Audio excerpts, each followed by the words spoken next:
नमस्कार। आज हम एक ऐसे मुद्दे की गहराई में जा रहे हैं जो हम में से हर किसी से जुड़ा है, भारत का मौजूदा रोजगार संकट।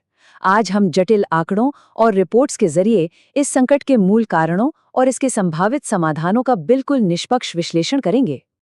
आइए सीधे मुद्दे पर आते हैं। आज के इस विश्लेषण में हम शिक्षा व्यवस्था की शुरुआती बाधाओं से लेकर कॉर्पोरेट दुनिया की कड़वी सच्चाइयों और सबसे महत्वपूर्ण उन व्यावहारिक समाधानों तक का सफर तय करेंगे जो हमें अलग-अलग डेटा सोर्स से समझने को मिलते हैं। तो शुरुआत करते हैं बिल्कुल जमीनी हकीकत से। आखिर इस बेरोजगारी के संकट का असली पैमाना है क्या? जरा इस आंकड़े को देखिए, 29.1%।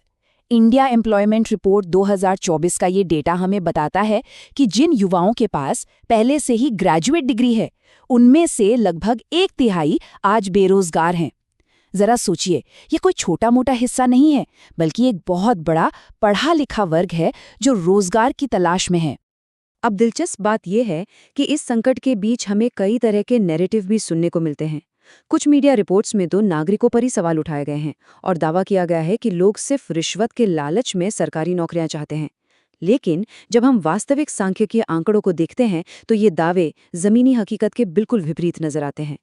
अब अगर ये समस्या केवल युवाओं की नीयत की नहीं है, तो फिर दिक्कत कहाँ है? इसका जवाब हमें उच्च शिक्षा प्रणाली की बुनियादी खामियों में मिलता है। यहाँ पर सप्लाई और डिमांड का एक बहुत बड़ा असंतुलन सामने आता है। हर साल लगभग 3 से 3.5 करोड़ युवा उच्च शिक्षा के लिए तैयार होते हैं, लेकिन अगर हम देश के सभी प्रमुख मेडिकल, इंजीनियरिंग और आईटीआई संस्थानों की कुल सीटों को मिला भी दें, तो वो 50 लाख से भी कम बैठती हैं। ये एक बहुत बड़ी खाई है। और बात सिर्फ सीटों की संख्या की नहीं है, शिक्षा की गुणवत्ता भी एक गंभीर सवाल है। शिक्षा मंत्रालय के आंकड़े वाकई चौंकाने वाले हैं। देश भर के इंजीनियरिंग कॉलेजों में आधे से भी कम फैकल्टी के पास पीएचडी की डिग्री है, यानी जो लोग भविष्य के इंजीनियर्स तैयार कर रहे हैं, उनमें से कईयों के पास खुद उच्चतम स्तर की विशेषज्ञता नहीं है। तो होता क्या है? प्राइवेट कॉलेजों की फीस 20 लाख रुपए तक पहुंच जाती है, लेकिन ना तो अच्छे शिक्षक मिलते हैं और ना ही सही बुनियादी ढांचा।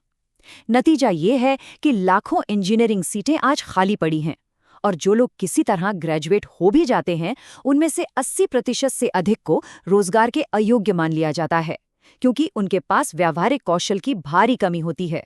खैर, मान लीजिए किसी तरह एक युवा शिक्षा की इस बाधा को पार कर भी लेता है, तो आगे कॉर्पोरेट जॉब मार्केट का एक अलग ही सच उसका इंतजार कर रहा होता है। जरा सीएमआई के इस डेटा पर गौर कीजिए। 2016 से 2023 के बीच भारत के मैन्युफैक्चरिंग सेक्टर में नौकरियों में लगभग 30% की भारी गिरावट आई है। ये आंकड़ा 5.1 करोड़ से गिरकर सीधे 3.6 करोड़ पर आ गया है। इस गिरावट ने लाखों लोगों को एक बहुत ही कमजोर स्थिति में ला खड़ा किया है। और यहीं पर हमें एक बहुत ही अजीब विरोधाभास देखने को मिलता है। एक तरफ प्रमुख टेक कंपनियां और कॉर्पोरेट दिग्गज रिकॉर्ड तोड़ मुनाफे का जश्न मना रहे हैं, उनका मार्केट कैप आसमान छू रहा है। लेकिन दूसरी तरफ वही कंपनियां एक साथ हजारों कर्मचारियों की छटनी कर रही हैं और कैंपस हायरिंग रोक रही हैं। तो सवाल उठना लाजमी है कि अगर मुनाफा लगातार बढ़ रहा है, तो नौकरियां कम क्यों हो रही है? इस बड़े विरोधाभास का स्ट्रक्चरल समाधान ढूंढने के लिए हमें अपनी अर्थव्यवस्था के एक दूसरे हिस्से की तरफ देखना होगा, हमारे छोटे उद्यम और स्थानीय बाजार। यहाँ इस अंतर को समझना बहुत जरूरी है।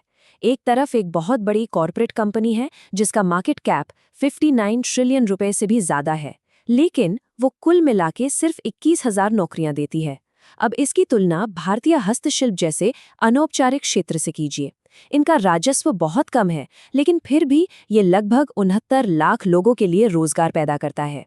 ये छोटे और स्थानीय उद्यमों की असली ताकत है। तो फिर इन सबका समाधान क्या है? डेटा और विश्लेषण इशारा करते हैं कि इस बड़े संकट से निपटने के लिए बड़े स्तर पर सरकारी हस्तक्षेप की सख्त जरूरत है।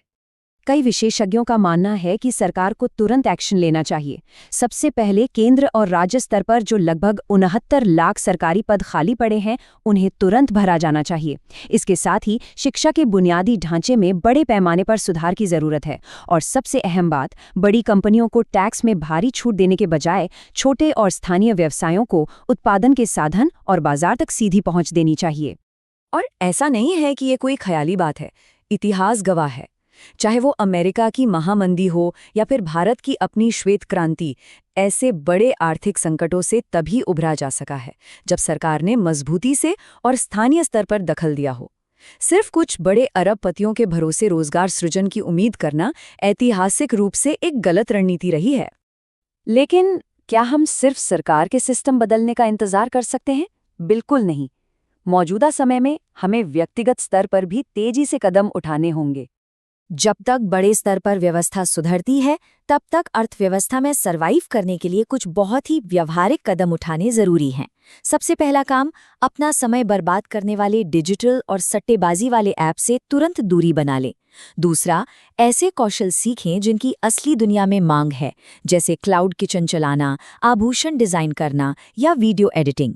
और तीसरा, शुरुआत में अगर कम पैसे वाला काम भी मिले तो उसे एक इंटर्नशिप की तरह लें और अपना अनुभव बढ़ाएं। तो अंत में एक बड़ा सवाल हमारे सामने है।